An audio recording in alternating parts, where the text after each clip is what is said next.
بسم اللہ الرحمن الرحیم 29 رمضان المبارک۔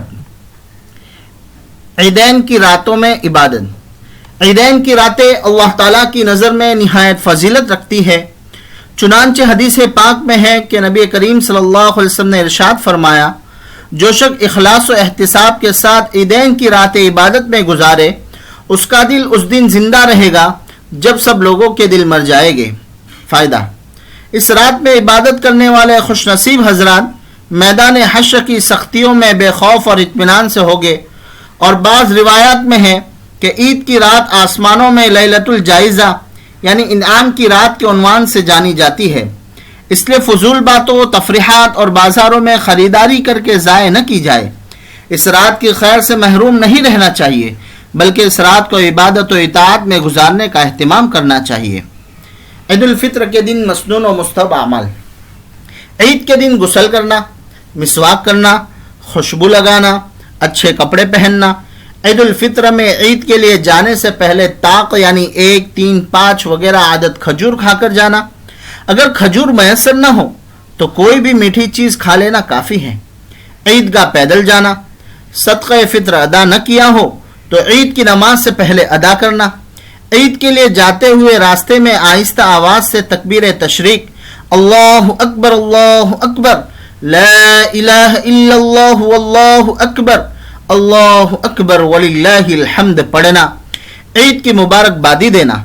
ابن حجر رحمۃ اللہ علیہ حضرت جبیر بن نفیر رضی اللہ تعالیٰ عنہ سے نقل کیا ہے کہ صحابہ کرام رضی اللہ عنہم اجمعین جب عید کے دن ملاقات کرتے تو آپس میں ایک دوسرے کو یوں کہتے، تقبل اللہ منا ومنکم، یعنی اللہ تعالی ہمارے اور تمہارے اعمال قبول فرمائے۔ فائدہ: معلوم ہوا کہ صحابہ آپس میں عید کے دن دعا دیتے تھے، یہی عید کی بڑی مبارک بادی ہے۔ نماز عید سے پہلے گھر یا عیدگاہ میں نفلیں پڑھنا۔ نماز عید سے پہلے گھر یا عیدگاہ میں نفلیں پڑھنا جائز نہیں ہے، حتیٰ کہ عورتیں بھی اس دن اشراق اور چاس کی نماز اس وقت تک نہ پڑھے جب تک کہ عید کی نماز باجماعت نہ پڑھ لی جائے، اور عید کی نماز کے بعد بھی عیدگاہ میں نفل پڑھنا مکروہ ہے۔ گھر جا کر نفل اور اشراق چاش پڑھنا چاہے تو پڑھ سکتے ہیں، بلکہ گھر جا کر نفل پڑھنا مستحب ہے۔ نماز عید کی نیت۔ نماز عید شروع کرتے وقت مقتدی کے دل میں یہ استحضار رہے کہ میں امام کے پیچھے 2 رکعت نماز واجب عید الفطر کی ادا کر رہا ہوں۔ 6 زائد تکبیروں کے ساتھ نیت کے لیے یہ استحضار دل میں کافی ہے، زبان سے نیت کے کلمات کہنا ضروری نہیں ہے، البتہ کوئی زبان سے نیت کے الفاظ ادا کر لے تو بہتر ہے۔ نماز عید کا طریقہ۔ نیت کے بعد تکبیر تحریمہ کہہ کر ہاتھ باندھ لے، پھر ثنا پڑھے، اس کے بعد دونوں ہاتھ اٹھاتے ہوئے معمولی فاصلے سے 3 مرتبہ تکبیر کہے۔ پہلی 2 تکبیروں کے بعد ہاتھ چھوڑ دے اور تیسری تکبیر کے بعد ہاتھ باندھ لے۔ اس کے بعد سورہ فاتحہ اور سورت ملائے، پھر رکوع اور دونوں سجدے کر کے 1 رکعت مکمل کر لے۔ دوسری رکعت میں پہلے سورہ فاتحہ اور سورت ملائے، پھر رکوع میں جانے سے پہلے 3 مرتبہ ہاتھ اٹھا کر 3 تکبیریں کہے اور درمیان میں ہاتھ چھوڑ دے۔